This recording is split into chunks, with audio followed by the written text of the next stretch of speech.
Chapter 5 talks about communication in the new family and addresses the ways in which when people decide to bring children into the family, there are many communication changes that take place with regards to the topics that people talk about and how it is that they talk about those issues. So obviously people need to communicate about the pregnancy when they discover that they are pregnant.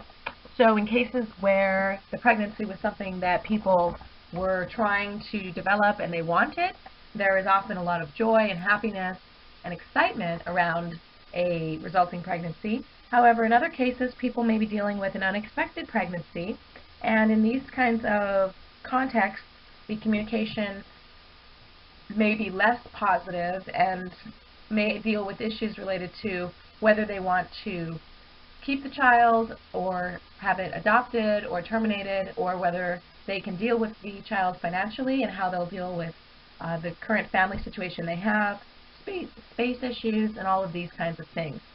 Also, when there is a pregnancy, there will clearly be a lot of communication addressing the actual delivery of the child. These conversations will happen in the home, but they will also happen with the physician or with the doctor.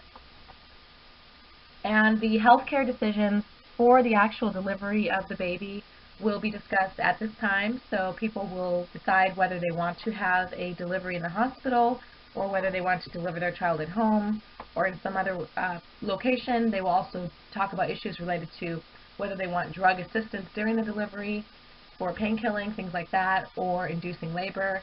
They will also talk about various types of early stages of being a parent, and so oftentimes when there is a pregnancy, this is when people may start to enroll in parenting classes. They may have Lamaze classes that they go to, and all of these different types of situations allow people to communicate in a different way than they had prior to the development of a child coming into the home. Obviously, once the child is in the home, there will be communication with the new child, and in the first several months, the child really doesn't communicate in a very expressive way other than through crying or that way to demonstrate what they need, or if they need to be fed or changed, or if they're tired, things like that. But as time goes on, then there is going to be increased communication between the parents and the children, and in fact research has shown that men tend to interact or tend to desire to interact with their children, their infants, when the children hit about 4 to 6 months of age. And experts suggest that this may be related to the fact that at about 5 to 6 months of age, the child becomes much more interactive in terms of communication, so facial expressions, babbling, and things like that. And experts suggest that this could be one of the reasons why men tend to show an increased interest in interacting with their children once the child is a little bit older. But obviously, if people are communicating more with their child, then they will have less time to communicate with each other. And clearly, at the beginning stages of a child's life, much of the communication that takes place will be nonverbal, so there will be a lot of holding and cuddling. There may be, some singing or some, nice little words or gestures or types of things that people say to their children to try to comfort them. However, in terms of conversing, obviously you will not be carrying on mature conversations of any kind of depth with a child until they have developed to an older age. When there is a new child in the home, there's also increased communication about the workload that people have to accomplish in the house. So people need to talk about chores and about developing the meals and who will do this and when. And clearly, if people have jobs that they're also trying to juggle, this can become quite complex. Now, at this stage in the relationship, we see that the satisfaction level with the communication in the marriage tends to decrease. And this is probably related to the fact that this is a major transitionary period for women and for fathers and for people who are bringing a child into the home. There tends to be much more stress than there was previously, and so at this stage in the relationship there tends to be a decrease in satisfaction, and in general research has suggested that children tend to decrease relational satisfaction or communication satisfaction in a marriage. However, over time the satisfaction does tend to stabilize once people tend to adjust to their current situation. Obviously, children grow up, and when these children grow up, parents need to communicate about the different needs that children have at various ages and various life stages.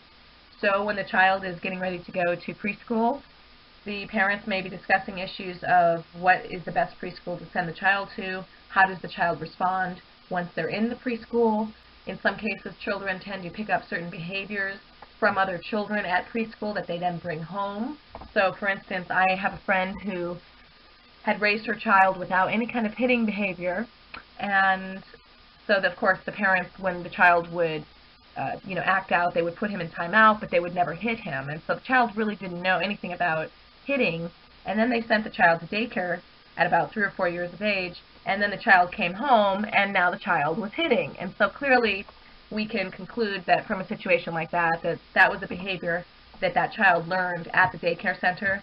So parents may talk about the behavior of their children as they develop through various life stages.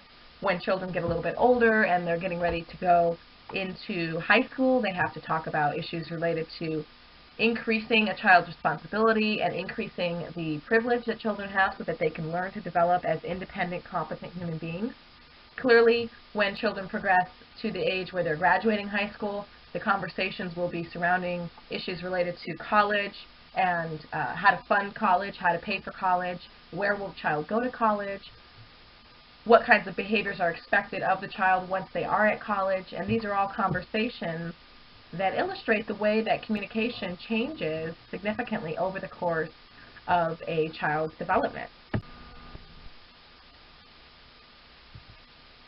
In terms of pregnancy, some of the issues that people may discuss may be very practical issues. So for instance, we might talk about whether we even want to have children and how many children we want. And once we decide that we want children, it would be to our benefit to discuss issues related to genetics. So do I have any kind of conditions in my family that may be genetically passed down to our children? And if that's the case, what are the behaviors that we can assume so that our children do not exhibit an increased tendency towards any of these kinds of genetic predispositions? Sometimes there are things that are genetic in terms of a physical or a biological condition. So perhaps somebody might have more of a tendency to develop hemophilia, which is a bleeding condition. That tends to be something that is genetically passed down. On the other hand, people may be dealing with genetic issues related to alcoholism, and the fact that alcoholism and addiction tends to be a genetic issue that children may inherit from their parents. And so these are all very practical issues that people need to discuss in terms of the pregnancy and how to make sure that you have a healthy baby, but also in terms of how should we raise our children so that if there are any kind of genetic issues that could influence the development of their life, we need to try to make sure that we set up the situation so that it's most likely that our children will be successful. There's also a good amount of communication that discusses role issues. This is primarily related to caring for the child. So who will be the one who gets up in the middle of the night when the child is crying?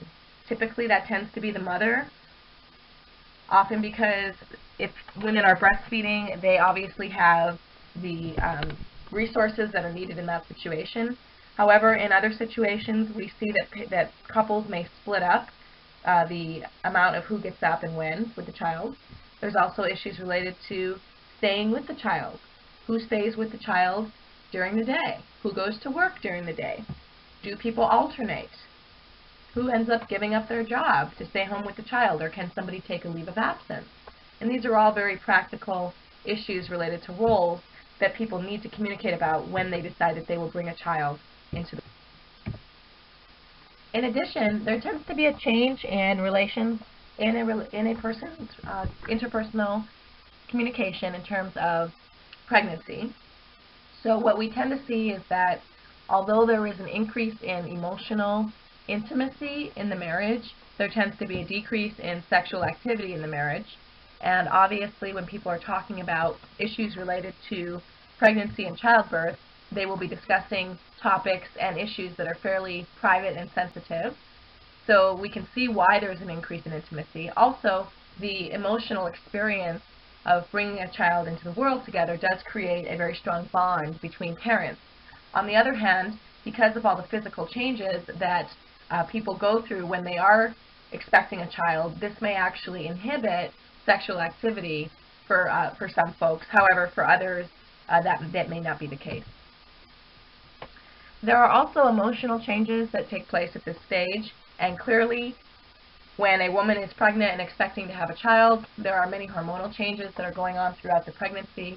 There's also the emotional dynamics that may take place with regards to the role changes. So a person may be going from being married and being a partner to being a parent. And being a parent is a very different set of demands that are expected and required in order to raise healthy children. So these are all issues that can relate to why it is that people go through emotional experiences during a pregnancy and arrival of a first child into the home.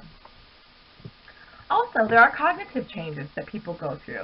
So for instance, there are identity changes. So how do you see yourself in terms of your place in the world, and what are my thoughts about where I've gotten up until now, and what I still want to do in my life. I know of someone who wanted children. Her and her husband definitely wanted children, and however, they did have their first child sooner than would have been ideal. However, they always knew that they wanted children. And so my friend would talk to me about, after the birth of her child, about how she went through all of these cognitive changes, assessing sort of who she was prior to being a mom and who she is now that she is a mom. And I remember her telling me that, there were all these things that she wanted to do in her life. Like, for instance, she's like, I really wanted to travel the world a lot. And she's like, I always wanted to get a motorcycle that went really fast, right? And she was telling me that, gosh, I don't know if I'm ever going to be able to get a motorcycle that goes really fast, or if I'm going to be able to travel, and if I do, it will be later on. And clearly, these are the kinds of cognitive changes that accompany becoming a parent.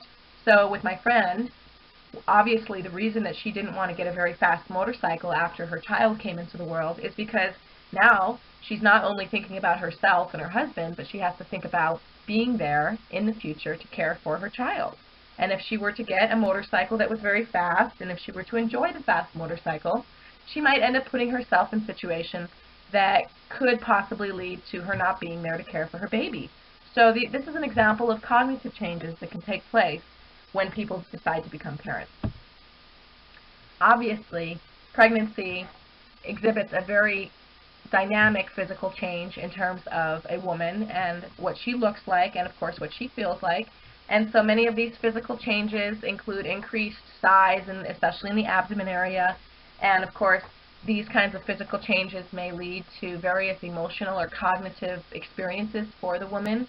So for some women, they may feel more insecure about their bodies when they are pregnant. However, for other women, they may feel very beautiful, and they may feel as if they look great. And obviously, it's important in terms of the way that the partner deals with the pregnant woman, because if a woman is with a man or a partner who exhibits that he loves her body even though her body is changing through the pregnancy, then it will allow her to feel more comfortable and competent about her changing body. However, if her partner expresses that he is not attracted to her when she's pregnant, or that he doesn't want to have sex with her when she's pregnant, or any of these kinds of ideas, then clearly that will be something that a pregnant woman will have to deal with in terms of emotional and cognitive issues related to the physical changes.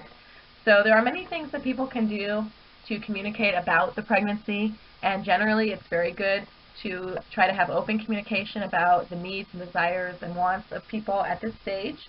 And when people open up the communication lines, then they are more able to reach a common understanding where there can be some compromise made. And also, people are able to express what it is that they need from their partner in order to feel good about the current changes that are taking place. Finally, children are big money. I cannot underscore the importance of the economic change that having children will play in a life. Obviously, if you are going to go to the hospital to have your child, the estimates for having a child in the hospital without medical insurance are at about $20,000. I recently read an article, I believe it was in the Wall Street Journal, that the average child prior to college takes approximately $200,000 to raise, and this is only through birth through 18 years of age, prior to college. So if it takes about $200,000 to $250,000 to raise one child, clearly you can think about the fact that if you didn't have the child, there would be a lot more financial resources available. So for many people, having more children means that they will be dealing with more economic challenges. And these are all things that are discussed when people realize that they will be bringing a child into the world. Also, it's important that people start to plan for the economic changes. So you have many people, for instance, who decide that they want to try to start a college fund for their children when they're born. And this is based on the understanding that children are very expensive, and that as the child is growing and developing, that there will be things that require money, and people may not always have a lot of money to put into the college fund. So clearly we have a whole variety of emotional, cognitive, physical, economic, and relational issues that change when there is a pregnancy in a relationship. Emotions are another important aspect of pregnancy that we should discuss and that we should all be aware of. And it may be surprising for you to discover that about 78% of mothers actually fear the experience of childbirth. And not surprisingly, men also tend to experience fear with regards to the process of childbirth. So some of these fears may be oriented around the child's safety or the mother's safety, and of course the long-term health of both of them. However, there's also fear related to the changing family life and how the arrival of the child will influence the family unit and how communication takes place and how satisfied people are with their family life. One of the reasons why 78% of mothers probably fear childbirth is because of the negative stories that they tend to hear from family and friends about childbirth. So I'd like each of you to think back on the kinds of stories that you remember growing up, that you heard about your own birth, and that you heard about your siblings' births or your friends. And I would like you to think about whether these stories tended to be more positive or more negative. Now, if you had stories that were for the most part positive, you might find yourself to be the kind of person that feels that childbirth is something to be excited about and happy about. On the other hand, if you heard stories that were fairly negative, you may be someone who experiences more fear or anxiety about it.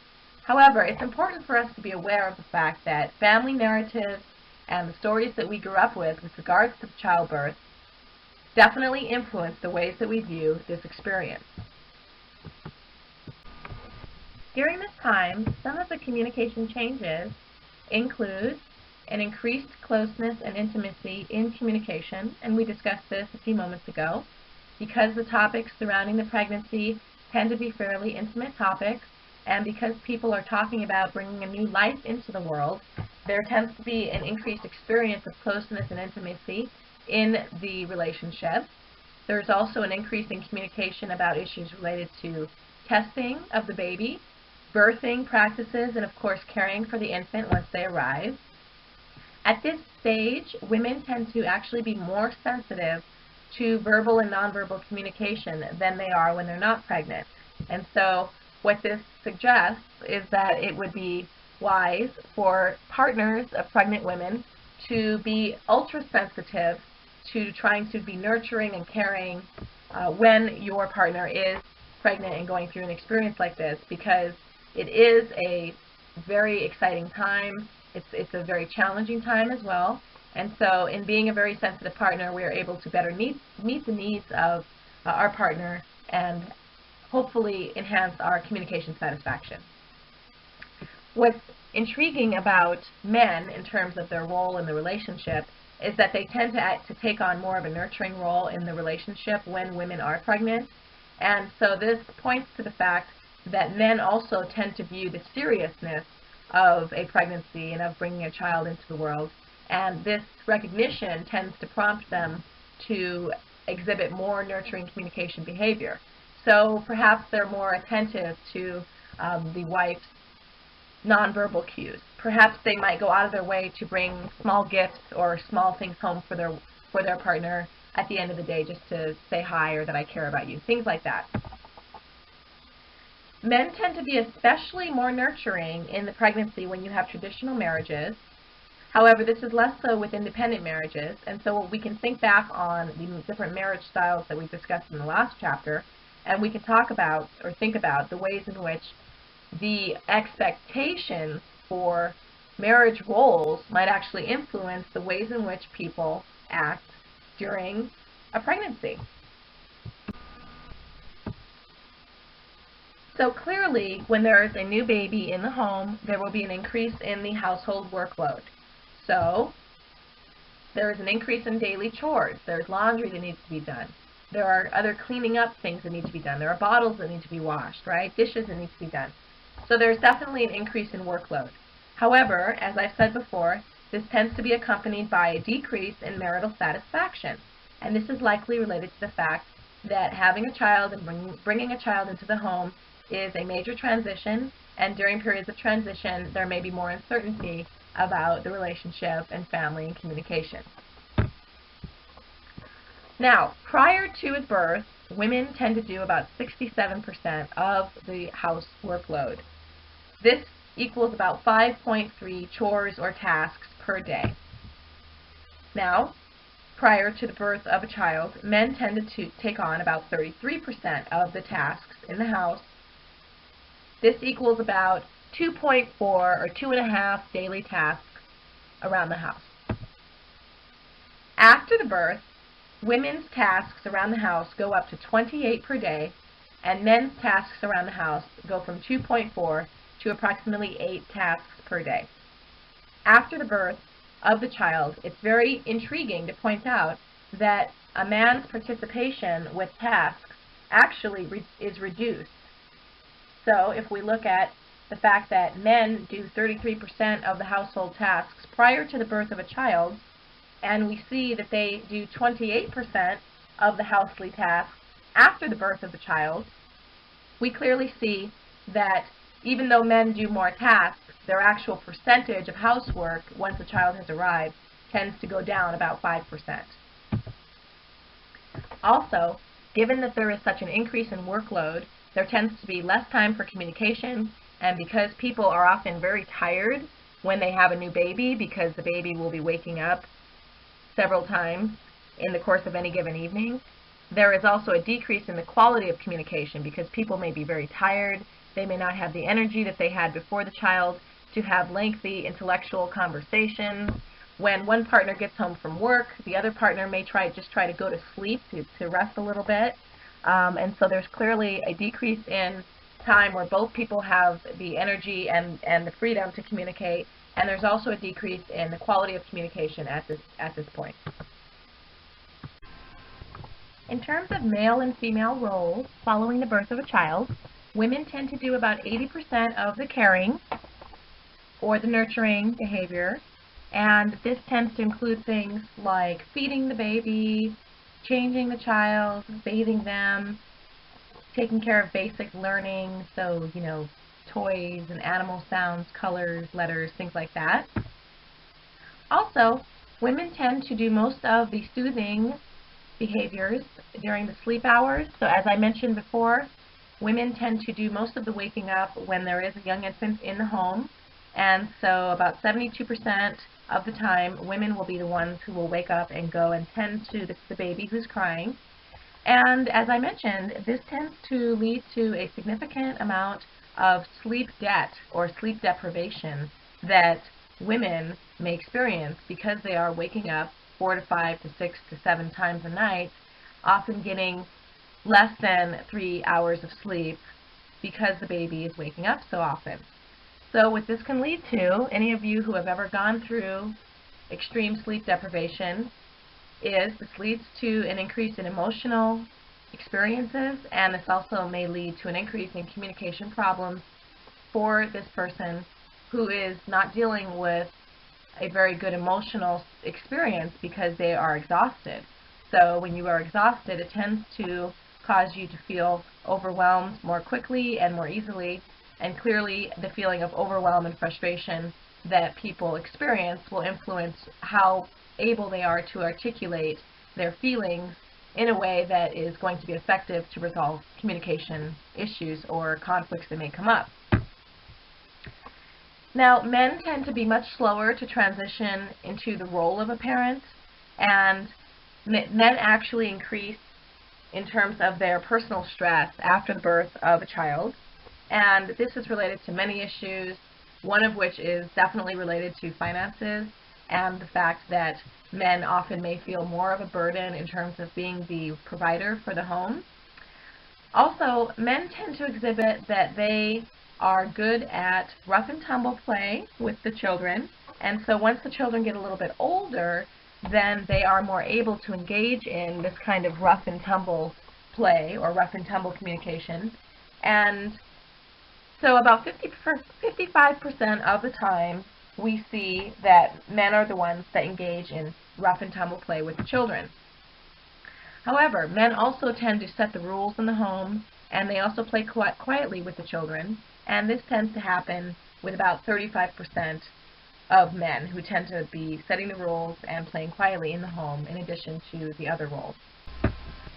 The best thing that wives can do to increase help from their husbands with the house and with the children is to convey positive communication to them when they do help you.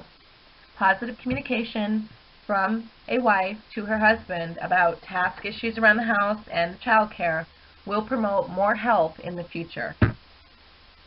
Positive communication would include things like praise, which would be inclusive of a statement like, "Good job doing that. I really appreciated how you helped me with that. Thanks so much for what you did in the backyard or what you did in the kitchen."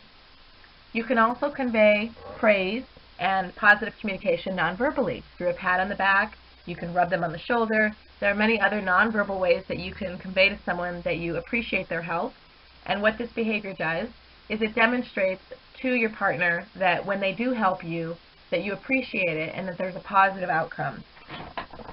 If you tend to criticize your partner when they help you with a task or help you with the children, then you can expect that you will get less help from them in the future. If someone thinks that they are competent at a given task or child care type of behavior, then they are more likely to want to help in the future and to feel more positive about helping. Also, if someone thinks that they are skilled at caring for children and that they do a good job, or if they think that they're skilled for caring for the home, then they will exhibit more care in these domains. So basically, if a wife views her husband and the help that he attempts to provide more favorably, then she will expect that she will get more help in the future. However, if she tends to view and express to him negative conclusions about his help, then she can expect that he will probably not want to help as much in the future. As I mentioned before, fathers tend to become more involved with the young child once the baby is about 6 months old. This is primarily related to the fact that the child is able to increase their communication interactions through eye contact, through verbalizing their feelings or their ideas or thoughts in a sort of babbly child way. And this type of interactive communication tends to go a long way with men in terms of wanting to interact with their young infants. So in your textbook, we hear a story from Beth Lepore, who is the author and professor of family communication, who wrote this book. And she discusses the fact that she came home one afternoon after her young daughter was with her husband, and her daughter was about 1 year old. And she came home from work, and she went into the back, and she found that her husband, Graham, was with the baby, or supervising the baby, and the baby was sitting on the grass with dirt all over her feet. She had obviously been playing in the grass and the flowers and in the flower bed, and she in fact had dirt on her face and perhaps a little bit of dirt in her mouth.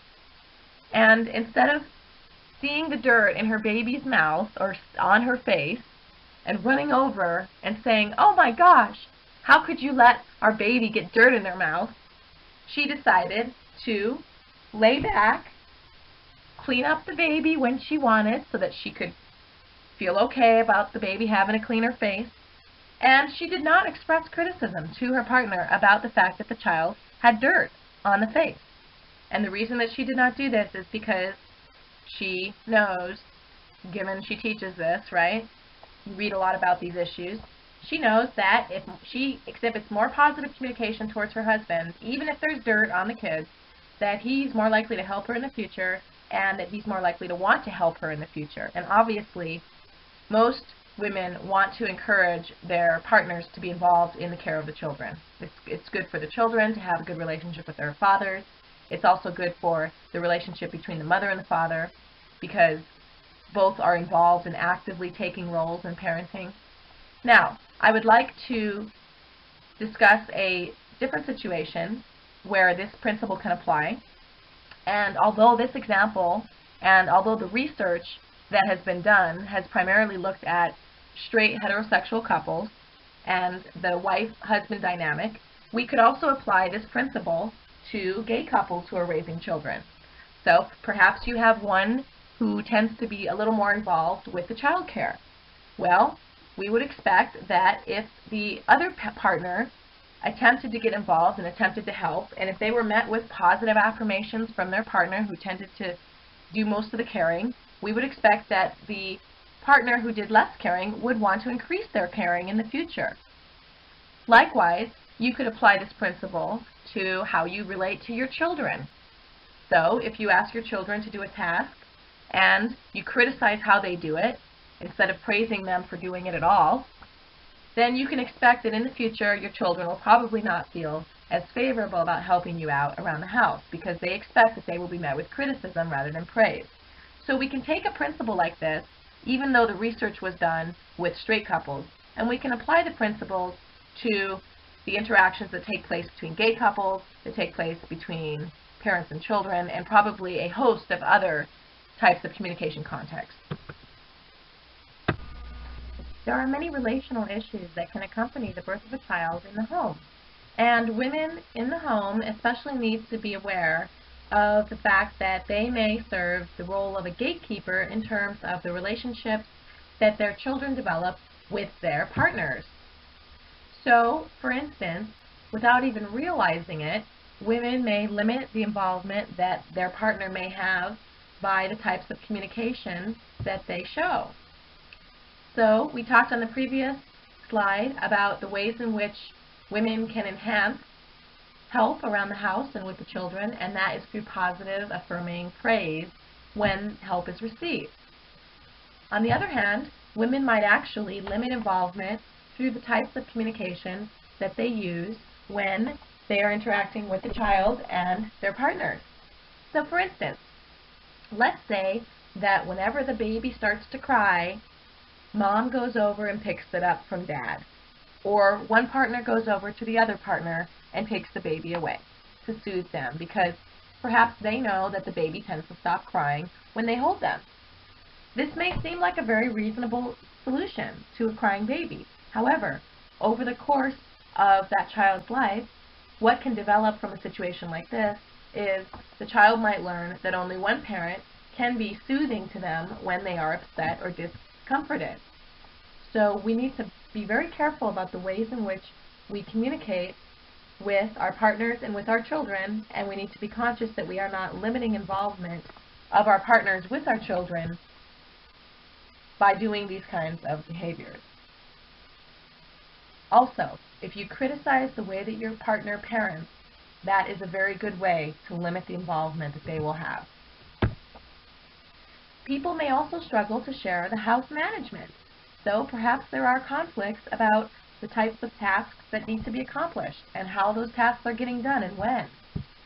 People may struggle to let their partners help them with the things that they know need to be done because perhaps they think that if they do it their way, they can make sure that it's done correctly. Do any of you think that that sounds familiar? Oh, just let me do it. I know how to do it right.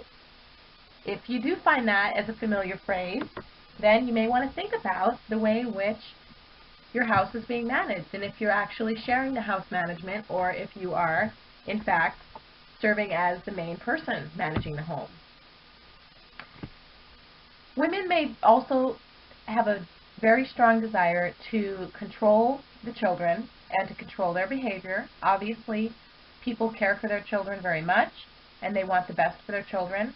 However, what can happen with some people is that their identity can become completely wrapped up with their children.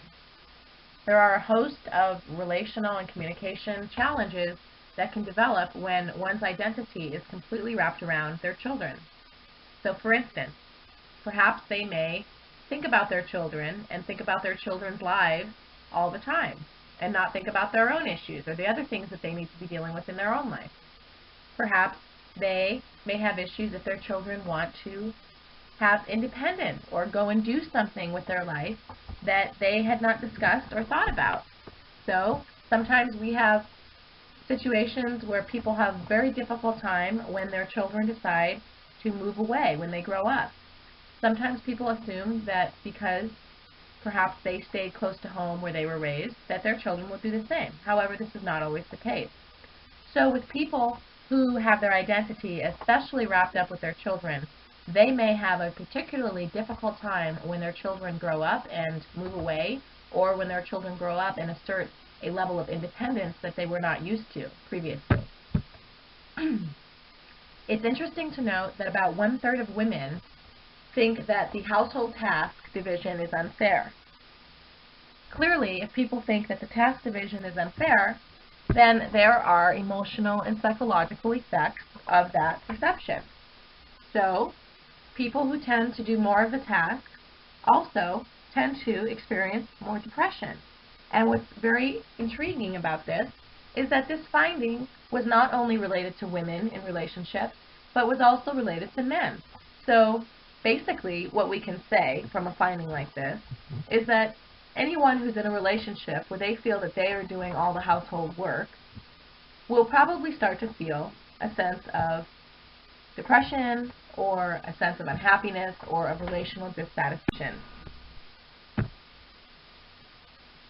Now, when people are not satisfied with the tasks that are allocated in the home, there also tends to be a decrease in positive communication. Let me repeat that. When people are not satisfied with the way that tasks are allocated in the home, there is a decrease in favorable or positive communication. In fact, there tends to be more negative communication when people feel dissatisfied about tasks. Now, clearly, if we have a lot of negative communication, and negative communication would include things like criticism, complaining, sarcasm, stonewalling, aggression, any of these things would fall very clearly under the negative communication category. People who experience negative communication also tend to exhibit reduced satisfaction with their relationships. What is interesting about men and tasks is that when men tend to do more of the tasks than women, they tend to actually experience more depression than what women experience when they do more of the tasks. Now, what this suggests is that women and men and their assumed roles in the house may be somewhat socialized. So, for instance, let's say that there is a married couple, a man and a woman, and that they both have expectations that people should help out equally around the home. Okay? In addition, you have the particular expectations of gendered roles. So perhaps the man may have an expectation that his wife should do more of the household tasks and he should do more of the outdoor tasks. Or perhaps he assumes that she should do most of the tasks because she is indeed the wife, and maybe he thinks that being a wife means doing the chores around the home. This would assist in explaining why it is that men may actually get more depressed than women when they perceive that they are doing most of the tasks. However, research has found that women who work, or wives who work, tend to get more task help, which is positive. So what this suggests is that many men are aware of the fact that because of the fact that their wives are not staying at home all day, that they may not have a realistic amount of time to complete all of the household tasks that are required. So this suggests that men are adapting to the trend of working wives more, and that they tend to get more task help in these situations. So, research has found that when the division of labor is unequal, there tends to be a decrease in experiences of love. Obviously, when there is a decrease in experiences of love, especially for women, there will also be a decrease in sexual activity in the relationship.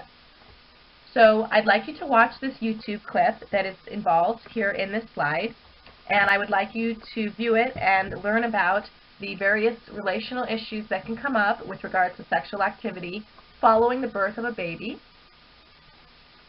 Any of the YouTube or media clips that I involve in the PowerPoint slides are always fair game for the midterm or the exam, so I do want you to make sure that you view these. For some people, the birth of a baby can actually be a type of crisis that takes place, and this is largely related to the fact that having a young child or a young baby in the home really turns your life upside down, because everything about every day is about meeting the needs of that baby. And so clearly there are many relational issues that can develop when people feel very stressed out and when they are not getting enough sleep and they may not be in the best emotional state. So as I've said before, research has documented that there tends to be a decrease in relational satisfaction following the birth of the baby. And research like this may overlook other issues which we need to be aware of. So we don't just want to jump to the conclusion that having children decreases relational satisfaction, because what we don't know about the couples that talked about their satisfaction following a child is that we don't know how satisfied they were prior to their birth. So much of the research that's been done is retrospective. So what that means is you ask people, well, how satisfied were you in your relationship before you had your baby, and how satisfied are you now? Well, the problem with retrospective data is that people may not remember things as accurately as they took place. And so anytime we ask people for self-reported data, we need to be aware of the fact that they may not remember things accurately, and there may be a bias in terms of how they remember things. So for instance, people may want to make it seem like it was better than it actually was because it makes them feel good, so we might not actually be getting a realistic version of what that relationship was like prior to the birth of the baby. So one thing that we need to think about is how satisfied were these people who were less satisfied after they had a child prior to the birth of the baby. Also, it's important to think about the fact that some people, when they find out they're pregnant, stay together even if they were not satisfied and even if they did not plan to stay together. So what this could suggest is that they may have stayed together because of the birth of the child. So obviously people that are staying together because of the birth of a child, rather than because they really want to be together forever, those people will probably exhibit less satisfaction than people that went into a marriage wanting to be married to the person and also to have children. There are also other factors that we need to consider when we look at data on having children and relational satisfaction. One of these factors is, of course, the age of the people who are in the relationship. People that are younger tend to not have the kind of stability that older people are able to have simply because they're changing and they're maturing and things like that. On the other hand, we also need to think about the length of time that people were together prior to the birth of their child. So, for instance, research has suggested that women who have a child after 1 year of being married are more satisfied than women who have a child within 1 year of marriage. That suggests that the length that people are married prior to having children may influence satisfaction. Obviously, there is lots of other research that has been done looking at satisfaction. The timing with which people bring children into the family also has implications for communication generally and relational satisfaction and relationships. So, given the fact that we need to think about the fact people have children, they have less leisure time together, people and they have different types of relationships, and it is kind of relational context among which they are relating to each other been in their marriage for a relatively short amount of time, so they're in a new marriage, so that's about a year, less than a year. These parents tend to exhibit less happiness in their relationship than people who have been in a marriage for 2 or more years. Now, mothers who have a child within 1 year of marriage tend to be the most dissatisfied in terms of relational satisfaction. However, if a mother has a baby within 1 to 2 years of marriage, they tend to exhibit much less dissatisfaction in terms of the relationship. So what this data suggests is that it is probably wise for people to do their best to wait to have a child until they've been married for at least a year.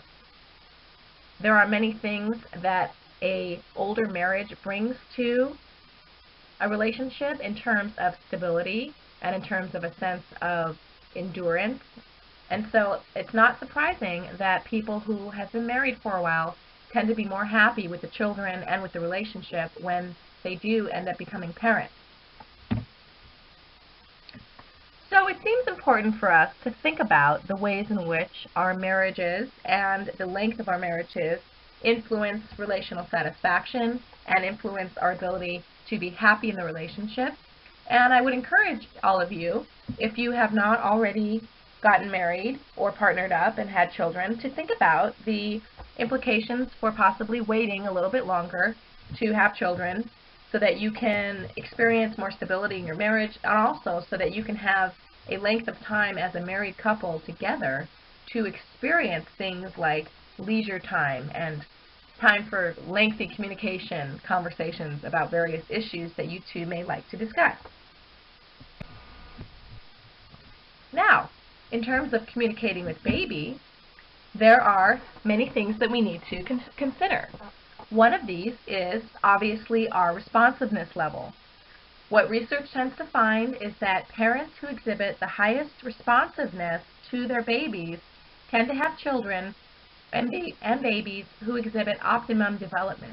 So when we talk about responsive behavior, we're talking about making good eye contact, about talking back to a baby if they say something or if they're crying. We're talking about nonverbal responsiveness, so hugging, touching, cuddling, things like that.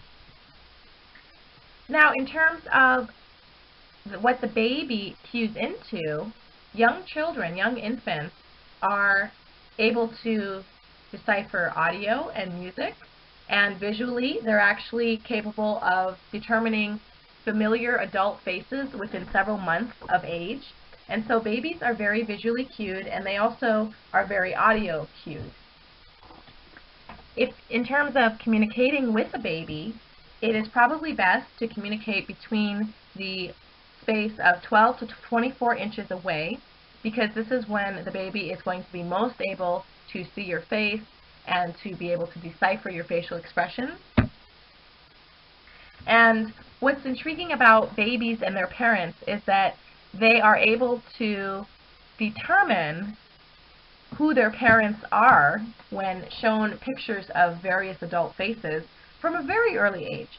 So this suggests that there is perhaps a biological, evolutionary, built-in sort of ability that babies have to determine which parents are theirs.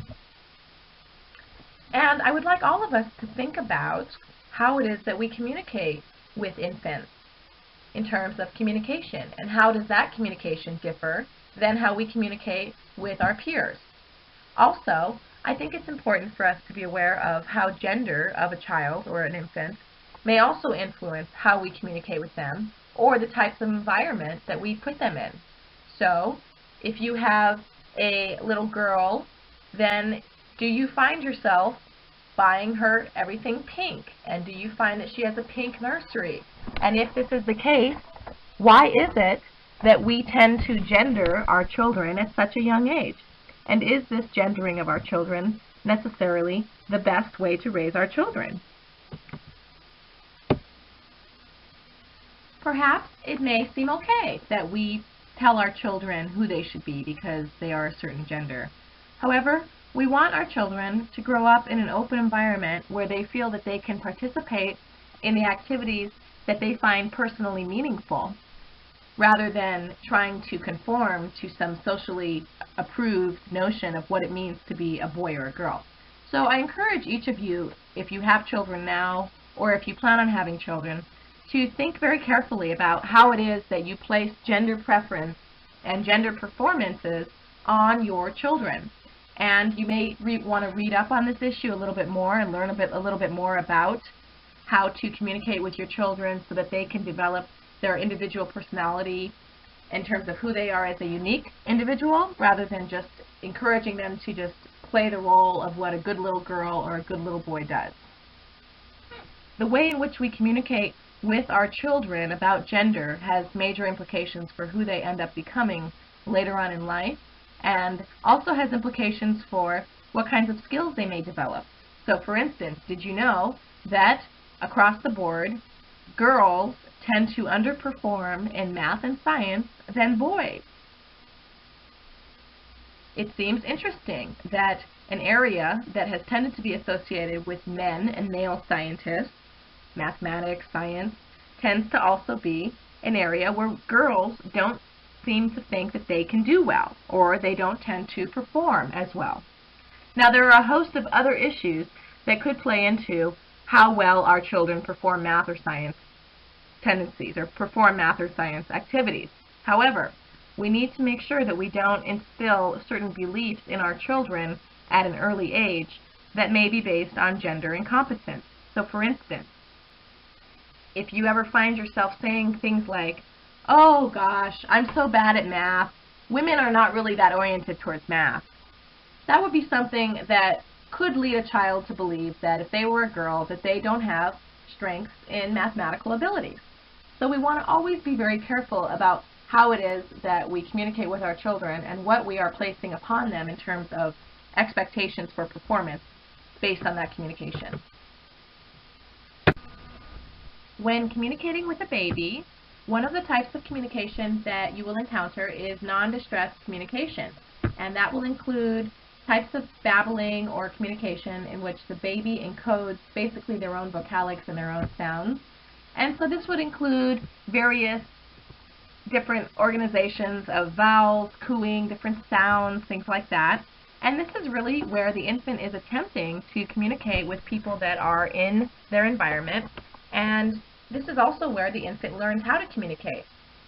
And it's also important to be aware that the infant is always listening to what's being said to them and also to what is being said around them.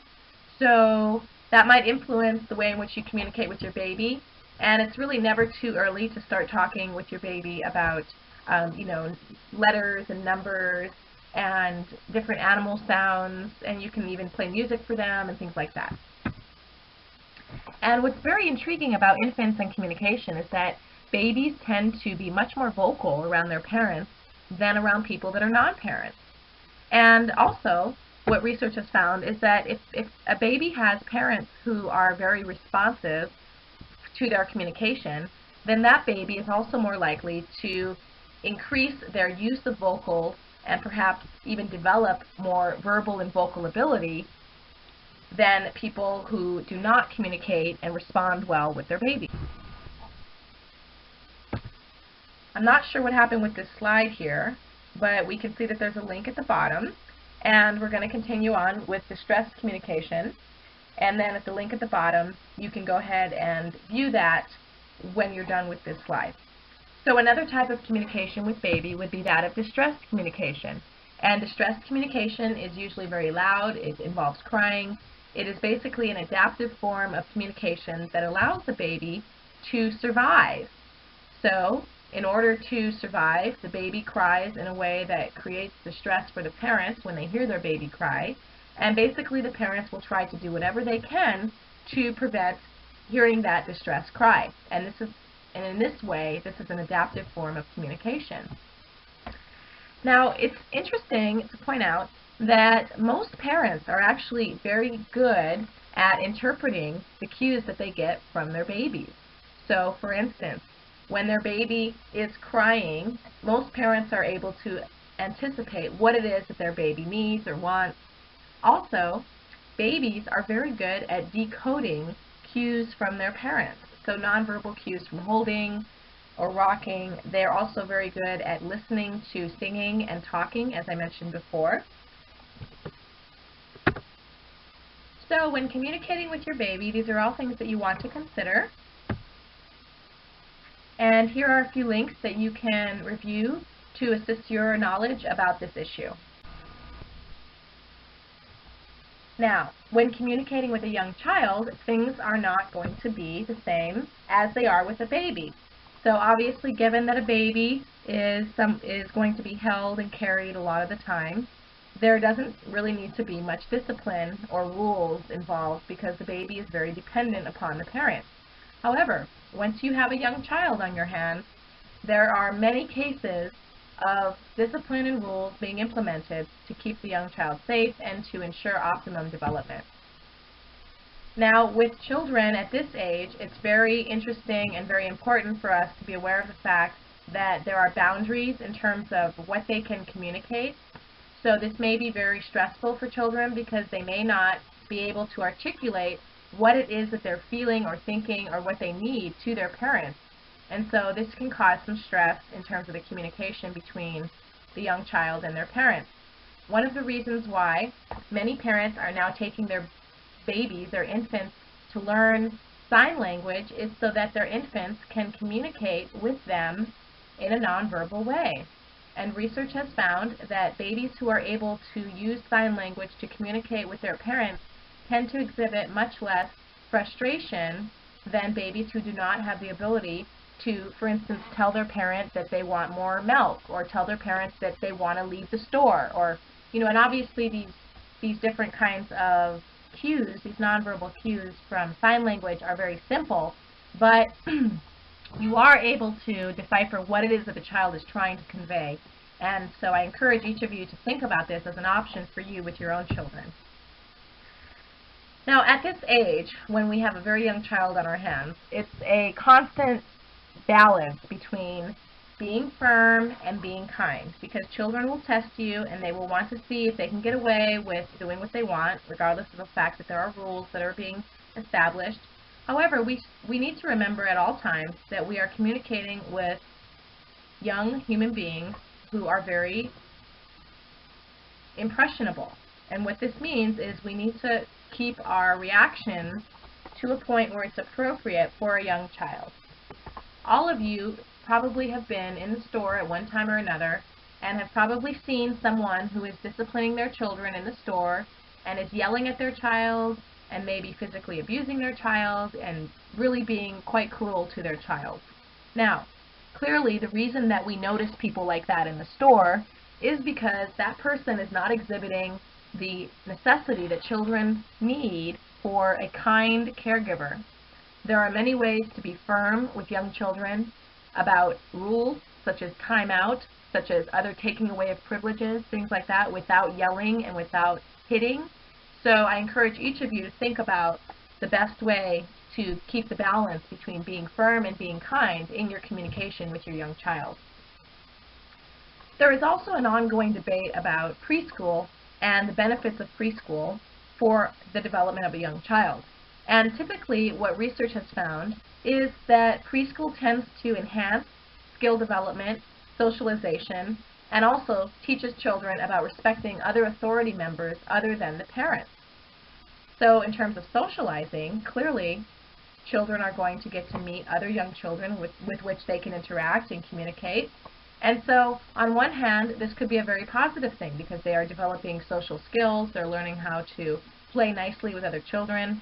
However, on the other hand, as I've mentioned before, sometimes children go to preschool or daycare or something like that, and they actually end up picking up bad habits from other children.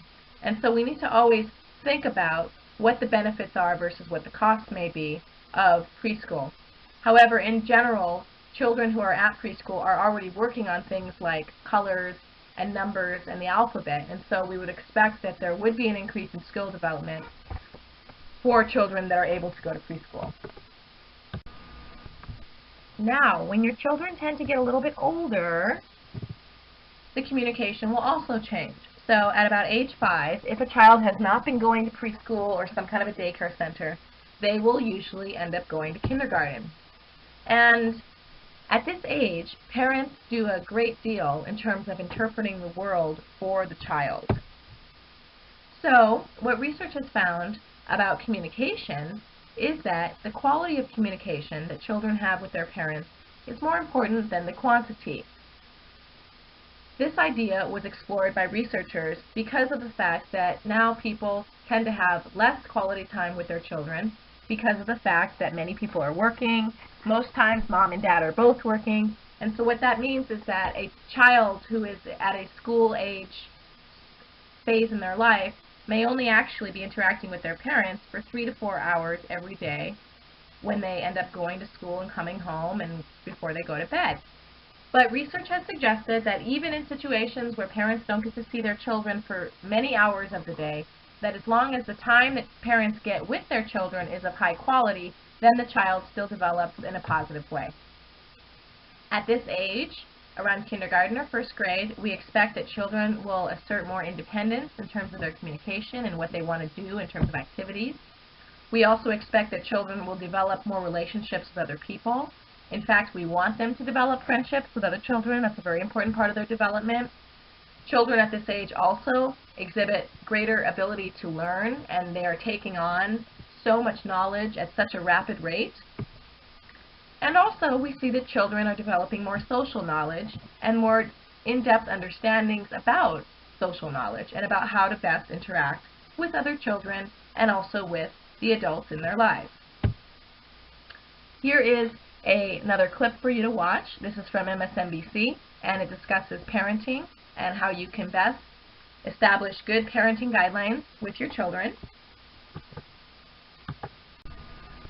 Now, when children get a little bit older, they are able to start to help out with the household tasks. And so this type of a dynamic obviously would mandate that we communicate about household chores. So we might be talking about things like what your chores are. We might put a list of chore responsibilities on the wall or on the fridge so that our children can stay on top of the schedule. We might show them how to do the chores prior to doing it so that they know what's expected.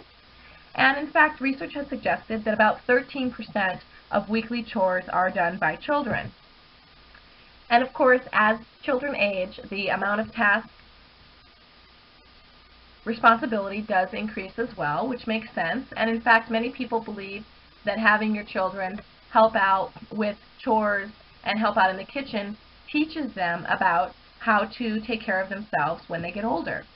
I have heard from some of my students in the past that for the ones whose mothers and fathers did everything for them, when they got to college and they had to do their own laundry and they had to clean up their dorm room and they had to cook their own food at some point, many of these students that would share these experiences suggested that they felt very displaced because they did not have the skills that they felt they needed to have in order to be an independent adult. So obviously it's a good idea to teach our children chores that are age appropriate so that by the time they leave our homes, they are best able to take care of themselves and be an independent and highly functioning adult. Now, it's probably not surprising at this point, given what we've talked about with gender, that tasks around the home tend to be assigned based on gender. So for instance, you might have boys doing more of the tasks like trash or things like that, taking the trash out, mowing the lawn, things like that, helping dad to fix the leaky pipe or something like that. However, with girls, you tend to see more of helping around the kitchen, doing up the laundry, things like that. So I encourage you each to think about how it is that you may be gendering your children in terms of how you allocate chores to them. And clearly, in order to be independent and highly functioning, all of us are going to need to do all the chores around the house and also prepare meals for ourselves. So you really do your child more of a benefit by teaching them to do all of the tasks that they're going to need to learn how to do, rather than just doing one task or two tasks that are gendered, so that later on they're not really aware of how to do the other tasks. It's also important to think about the ways in which the parents and their jobs can influence the child care in the home, and also the opportunities that are available for taking care of the children. So, for instance, in dual earner homes, we have two people who have jobs that are based on usually an hourly position. So the dual earners, in comparison to the dual career people, the dual earners are typically getting paid by the hour, whereas the dual career people typically get a annual salary. Now, clearly, when we have people who are in a dual earner situation, they are going to be in more of an advantage than a single parent, right? Because you have two people who are going to work, you have two people who are bringing in resources. However, the dual earners face other challenges because of the fact that they are not able to take time off, for instance, when the children get sick, or it's more difficult to get a day off of work because they may get docked in pay $100 because they weren't there that day. So, obviously, the way in which tasks are allocated may also be related to whether the house is a dual earner or a dual career house, or if it's a single parent house. So in some cases, when there's a single parent in the home, the expectation may be upon the child to fulfill the responsibilities that the other parent would have fulfilled if they were in the home. So, for instance, in some homes where there is a single mother, you may find that the oldest son is the one who takes out the trash, mows the lawn, and does any kind of external house chores because dad is not there to do them. So we always want to be conscious of how the different family contexts might influence our interactions with our children, the way in which we define what their gender should be performed as, and how it is that we're able to best influence our children to develop into independent, highly functioning, happy individuals. So any of you who have siblings, which is probably many of you, or have children with siblings, know that the sibling relationships in the home are very, very important. And in fact, the sibling relationships can even influence the way in which people experience their enjoyment of being a parent. I had a conversation the other day with a colleague of mine who has 3 children, and she talked to me about the fact that her children were really such a large responsibility for her, even though she was married and her husband had fairly decent jobs. And she talks about the fact that the children were really a lot of stress for her because they were constantly in need of time or emotional support or money. And she also talked about the fact that her eldest daughter tends to have a very conflictual relationship with the other 2 siblings. And so because of this, whenever her eldest daughter is in the home, there tends to be conflict and strife because that tends to be what the daughter brings to the environment.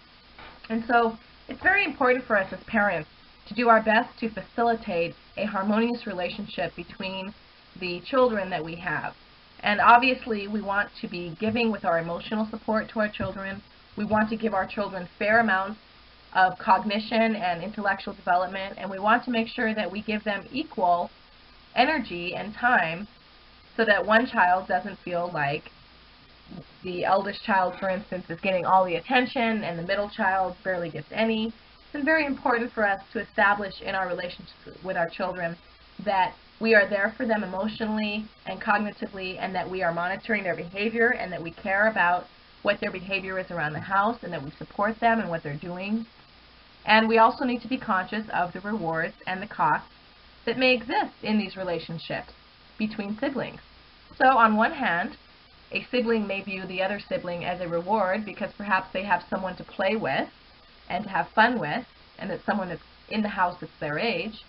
On the other hand, they may view their sibling as a cost because perhaps their sibling takes the parent away from them, or perhaps they don't have as much time as they would want with their parents because they have to share the parents with the other sibling.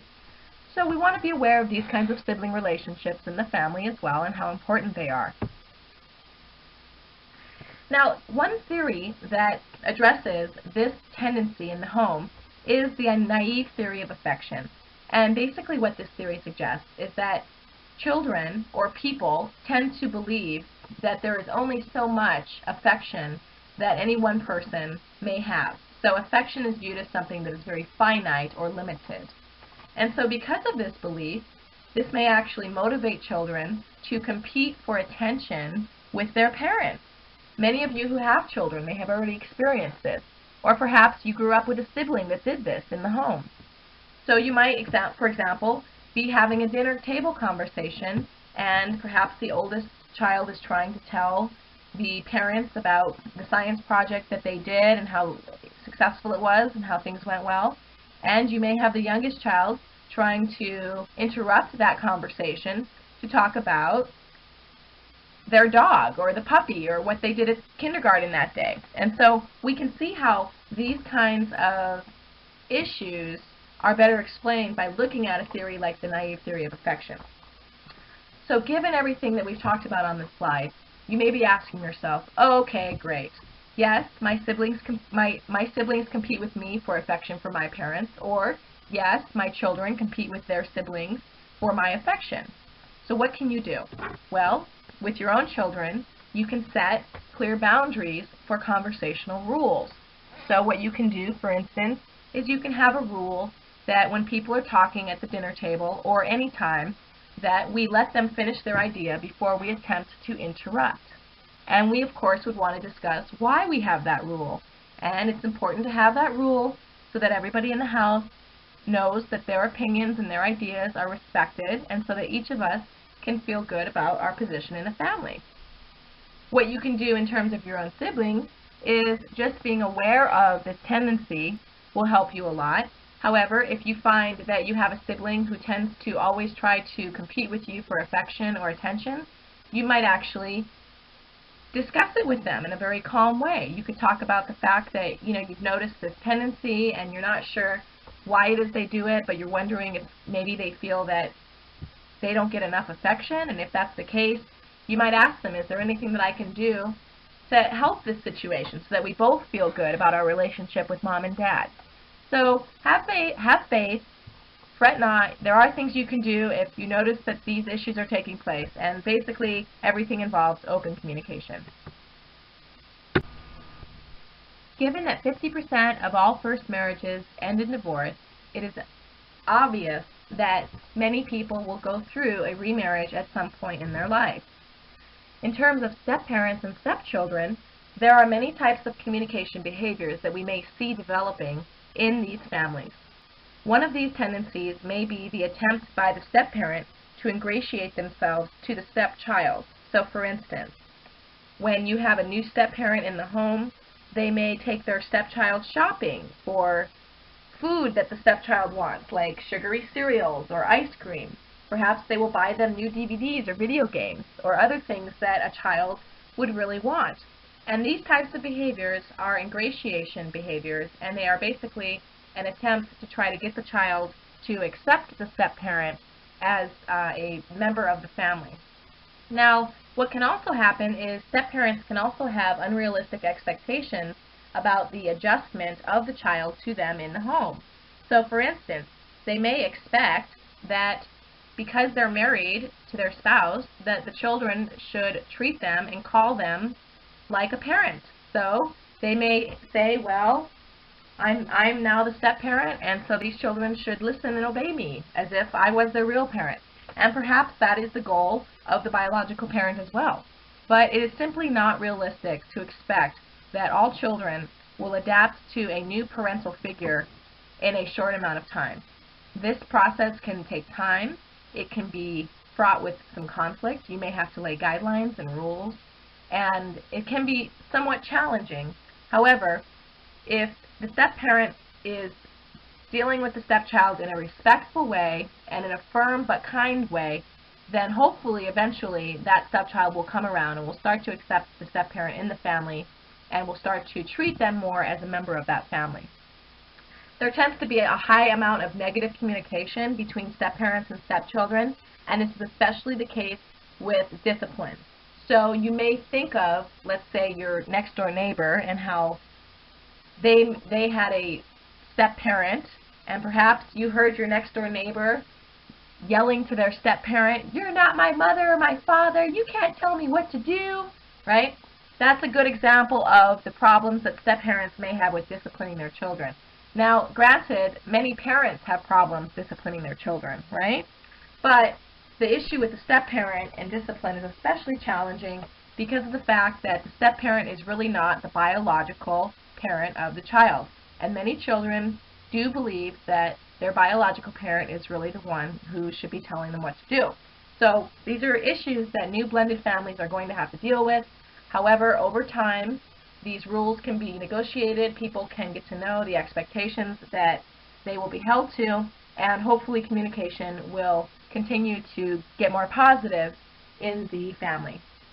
What's interesting about stepmothers is that they actually tend to have a more difficult time than stepfathers in terms of integrating into the family. Now, perhaps this has something to do with the fact that women tend to be seen in more nurturing roles than in controlling roles, but it still seems very intriguing that women tend to have a more difficult time in terms of getting involved and getting integrated into the family unit than men do. And again, we can look at the gender expectations and gender roles and how those issues may play into this particular topic. In terms of step-sibling communication, we can see that there are some tendencies that may play out, and one of these tendencies, obviously, is that the children are able to be a source of support for each other, which can be a good thing because when children are going through the merging of a family or a new family situation, it may be very good for them to have someone that's close to their age to talk about the issues with or to feel like they have some camaraderie with. On the other hand, there may be competition in the household between step-siblings. There may be different ideas of how people should communicate in the household. Perhaps there may be power struggles between step-siblings in the home. So perhaps if you have an only child coming into a home where now they're one of 4 children, you could see that that only child may find it more difficult than the other children to adjust because they had been used to being the only child in the home up until that point. Also, what can be very difficult for step-siblings in terms of communication is the fact that they are dealing with different parenting styles. So they may have come from a home where there was one type of a parenting style used, and they may be living in a home now where there's a different type of parenting used. And so clearly those things can cause more stress for stepchildren and can cause more challenges for family communication. We also need to be conscious of the way in which history can influence the expectations people have and how it is that they communicate with each other. And given what we know about communication dynamics, most families have a very unique history that is related to their family, and there are unique communication tendencies that also go with these histories. And so it's very important for a merging family, for a blended family that includes step-parents and stepchildren, to discuss what the expectations are for the various roles of the parents and the roles of the children, what happens when those expectations are violated, and why it is that those expectations have been implemented.